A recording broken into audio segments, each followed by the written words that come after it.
जब हमारा देश दासता की जंजीरों में बंधा हुआ था, घायल था, जब हमारी इच्छाओं का संचालन विदेशी शासक कर रहे थे और हमारी संपदा, हमारी दौलत को लूट लूट कर 7 समंदर पार ले जा रहे थे, तब कितनी ही वीर बलिदानियों ने उन विदेशी शक्तियों को, उन अत्याचारियों को ललकारा और अपने प्राणों की आहुति दी। परंतु फिर भी उनके नाम इतिहास के पन्नों से मिटाए जाने के यत्न हुए और उनकी यादों को भुला देने की कोशिश की गई। लेकिन आज की युवा पीढ़ी ने स्वतंत्र भारत का नया इतिहास लिखना शुरू किया है, जिसमें उन सच्चाइयों का वर्णन भी है जिन्हें स्वार्थी लोगों ने झूठ की परतों के नीचे छुपा रखा था। समय के निष्पक्ष हाथों ने उन सच्चाइयों को ढूंढ निकाला है, उन्हें प्रकाश में लाने के प्रयत्न होने लगे हैं। उस नए इतिहास के एक स्वर्णिम अध्याय का नाम है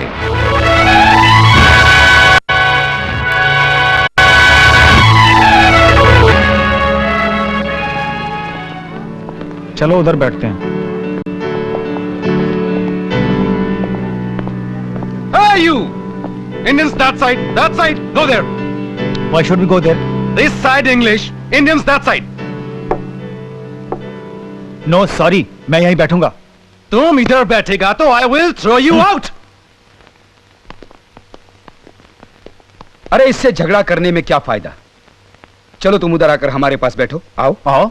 नहीं, मैं वहां नहीं बैठूंगा। मैं इस रेस्टोरेंट में बैठूंगा ही नहीं। चलो हरनाम, ये अपमान हम नहीं सहेंगे। लगता है कोई नया है, मगर दम है उसमें। आओ उससे मिलते हैं। चलो। अंग्रेज के 25 साले पता नहीं अपने आप को क्या समझते हैं। मैं तो उसके दांत तोड़ देता। अच्छा किया नहीं तोड़े, वो तुम्हारे भी तोड़ देता। अरे भाई आखिर इस झगड़े का क्या फायदा? तुम्हें ऐसा कहने का कोई अधिकार नहीं है। मैं हैरान हूं, इतना अपमान, इतनी बेइज्जती सहकर भी तुम वहां बैठे हो। यह सिर्फ हमारे देश का ही अपमान नहीं है, बल्कि सारी मानवता का अपमान है। ये लोग हमें कुत्तों से भी गया गुजरा समझते हैं। अगर तुम अपने आप को इतना ही गैरत वाला समझते हो तो यहां आए क्यों? क्या तुम्हें नहीं पता कि ये लोग हमारे देश के मालिक हैं? ये इसलिए हमारे देश के मालिक हैं कि तुम्हें ऐसी जगहों पर अलग कोने में बैठने में कोई शर्म महसूस नहीं होती। तुम्हारा स्वाभिमान, तुम्हारा आत्मगौरव मर चुका है। हाँ, शायद तुम ठीक कह रहे हो। अब इसका कोई इलाज नहीं है। हम बेगैरत हैं, बेशर्म हैं। इसीलिए तो ये लोग हम पर राज कर रहे हैं। अगर चंद हजार अंग्रेज हिंदुस्तान जाकर 30 करोड़ हिंदुस्तानियों पर राज कर सकते हैं, तो क्या 700-800 हिंदुस्तानी लड़के जो यहां यूनिवर्सिटी में पढ़ते हैं अपने आत्मसम्मान के साथ जी भी नहीं सकते? उन्हें ऐसी जगहों पर अलग कोने में बिठा दिया जाता है। ऐसा तिरस्कार वो चुप रहकर कैसे सहन करते हैं? वास्तव में जब हमारा स्वाभिमान सो चुका था, तब हमें गुलाम बनाया गया था। और क्योंकि अब हम सदियों से गुलाम हैं, तो अपने स्वाभिमान को जगाने का हमें साहस ही नहीं होता। चलो हरनाम, अगर मैं कुछ देर और यहां खड़ा रहा तो अपने ही भीतर की आग से जल जाऊंगा। सुनो दोस्त, तुम्हारा यह अंदाज हमें बहुत पसंद आया। जाने से पहले अपना नाम नहीं बताओगे? मैं विनायक दामोदर सावरकर। यह हरनाम है। हेलो। और तुम? मैं मदन लाल ढींगरा। हेलो। मैं अय्यर, वीवीएस अय्यर। मैं WB फड़के। सुख सागर दत्त जी। मैं होतीलाल वर्मा। मैं पांडुरंग बापट हूं। मैं निरंजन पाल। आसिफ अली। MPT आचार्य। मैं हूं चतुर्भुज। मैं सिकंदर हयात। ज्ञानचंद वर्मा। वीरेंद्रनाथ चट्टोपाध्याय। मैं हेमचंद दास। मैं कोरेगांवकर। नमस्ते, मैं हूं श्यामजी कृष्ण वर्मा। आप हैं मादाम भिकाजी रुस्तम कामा, आप हैं लाला हरदयाल और आप हैं सरदार सिंह राणा। बड़ी प्रसन्नता की बात है कि फ्री इंडिया सोसाइटी के सदस्यों की संख्या बढ़ रही है। अब विनायक दामोदर सावरकर, जो भारतीय युवकों की आकांक्षाओं के प्रतीक हैं, आपके सामने अपने विचार प्रकट करेंगे। विनायक। मित्रों, मैजनी की आत्मकथा का मराठी में अनुवाद मैंने पूरा कर लिया है। उसकी प्रस्तावना जो मैंने लिखी है, उसके कुछ अंश मैं आपको सुनाऊंगा। मैजनी ने लिखा है, नहीं नहीं, राष्ट्र कभी नहीं मरता। परमात्मा ने मानव को स्वतंत्र रहने के लिए ही पैदा किया है, गुलाम बनकर रहने के लिए नहीं। यह तथ्य सुनिश्चित है कि जब दृढ़ संकल्प कर लोगे तभी तुम्हारा देश स्वतंत्र हो जाएगा। इससे अधिक उत्साहवर्धक राष्ट्र मंत्र और क्या हो सकता है। जब एक बार सोच लिया कि मैं स्वतंत्रता, स्वदेश और मानवता की पूजा करता रहूंगा, तो फिर मुझे चाहिए कि मैं उन आदर्शों के लिए लड़ता रहूं, निरंतर लड़ता रहूं।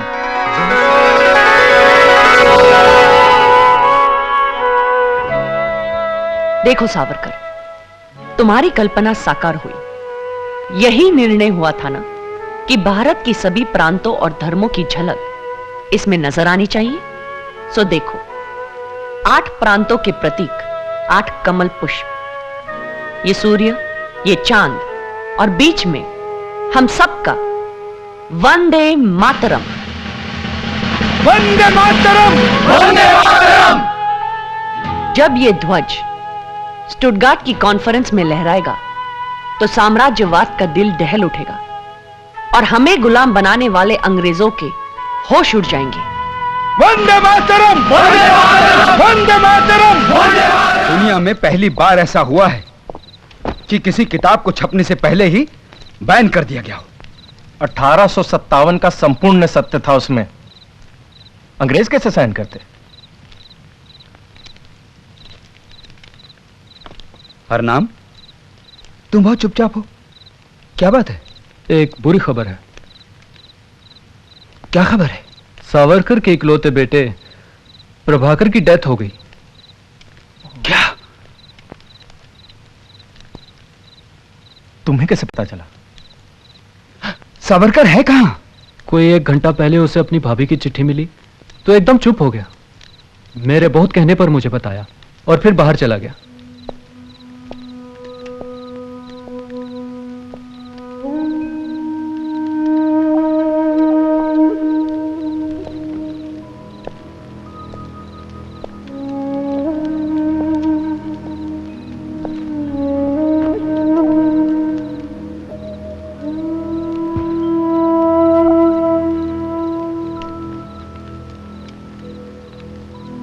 सावरकर, तुम्हारे बेटे के बारे में सुनकर बहुत दुख हुआ।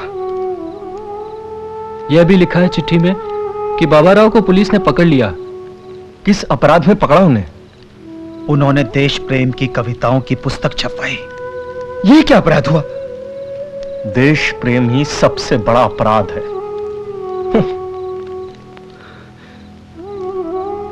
I will teach them a lesson. Savarkar, Savarkar, मुझे करजन वाली से पता चला है कि बाबा राव सावरकर पर अत्याचार किए जा रहे हैं। उनके घर की तलाशी में बम मैनुअल मिले हैं। पिस्टल होने का भी उन्हें शक है। उनका विश्वास है कि बाबा राव को कष्ट देके उन्हें सब बातों का पता चल सकता है। वो मर जाएंगे मगर कुछ बताएंगे नहीं। देश हित के लिए जिन वंशों का नाश हो जाता है वे अमर हो जाते हैं।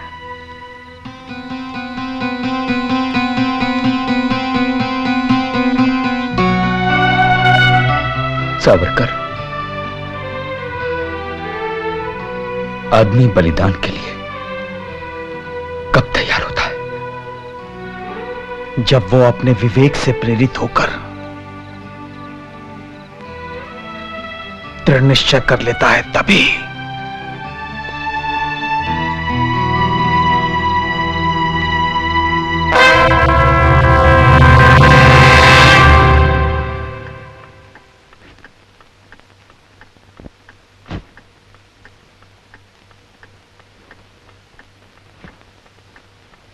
कर्जन वाइली, तू हमारी आजादी के रास्ते का पत्थर है। तेरे षड्यंत्रों के कारण हमारे कितने देशभक्तों के प्राण चले गए, कितने परिवारों का नाश हो गया। तू अत्याचारी है, तुझे जीने का कोई हक नहीं, तुझे जीने का कोई हक नहीं है।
सारा लंदन ढींगरा की गोलियों से कांप उठा।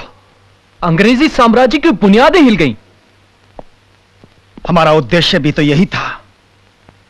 ढींगरा ने देश हित के लिए सबसे बड़ा बलिदान दे दिया।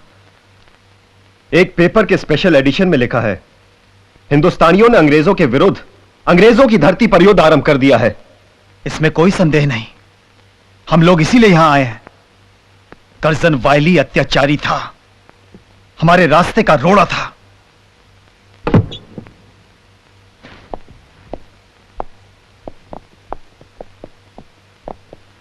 विपिन चंद्र जी के पास कौन बैठा है? सुरेंद्रनाथ बनर्जी और खापर्डे। वो लोग कह रहे हैं कि सावरकर जब तक यहां है ये गतिविधियां रुक नहीं सकती। ठीक कहा उन्होंने। परसों इन लोगों ने कैक्सटन हॉल में एक आम सभा बुलाई है। वहां पर इन लोगों के अलावा भावनगरी, आगा खां और कूच बिहार के राजकुमार सम्मिलित होंगे। वो लोग ढींगरा के विरुद्ध प्रस्ताव पास करेंगे। नहीं, मैं ऐसा नहीं होने दूंगा।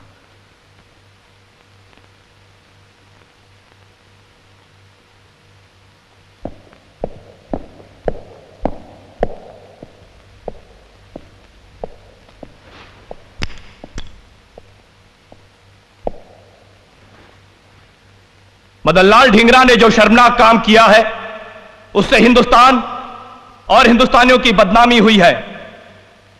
हमें उसका बेहद अफसोस है। यह सभा एक राय से, सर्वसम्मति से उसकी निंदा का प्रस्ताव पास करती है। मैं इसका विरोध करता हूं।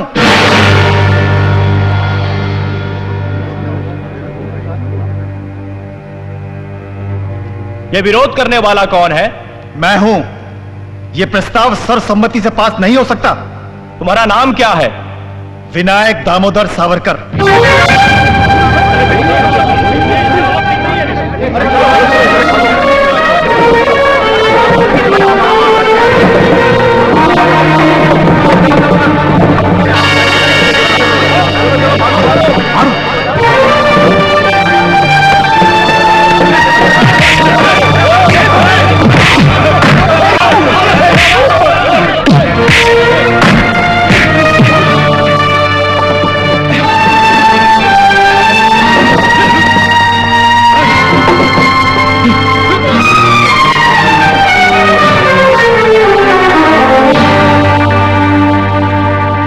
यह प्रस्ताव सर्वसम्मति से पास नहीं हो सकता।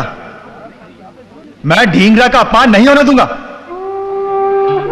आगा खान साहब, सावरकर को इस प्रकार मारना बहुत बुरी बात हुई। सॉरी, मैं यहां नहीं रह सकता।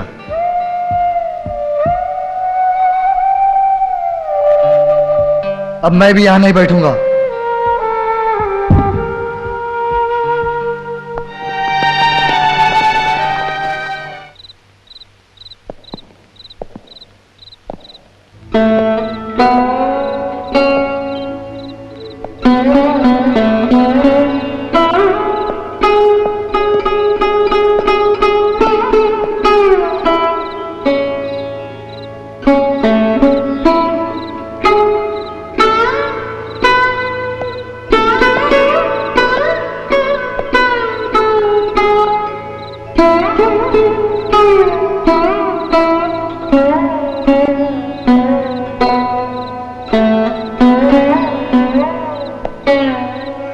मैं तुम्हारे दर्शन करने आया हूं मदन। मुझे तुम पर गर्व है। सावरकर, तुम्हें मेरी आंखों में डर की परछाई तो नहीं दिखाई दे रही? बिल्कुल नहीं। मुझे तुम्हारे चेहरे पर योगेश्वर कृष्ण का तेज दिखाई दे रहा है। तुमने गीता के स्थित प्रज्ञ को साकार कर दिया मदन। सावरकर, मैं तुम्हें विश्वास दिलाना चाहता हूं कि 17 अगस्त की सुबह 9 बजे जब ये लोग मुझे फांसी के रस्से तक ले जाएंगे, तो उस वक्त भी मैं इसी तरह मुस्कुरा रहा हूंगा।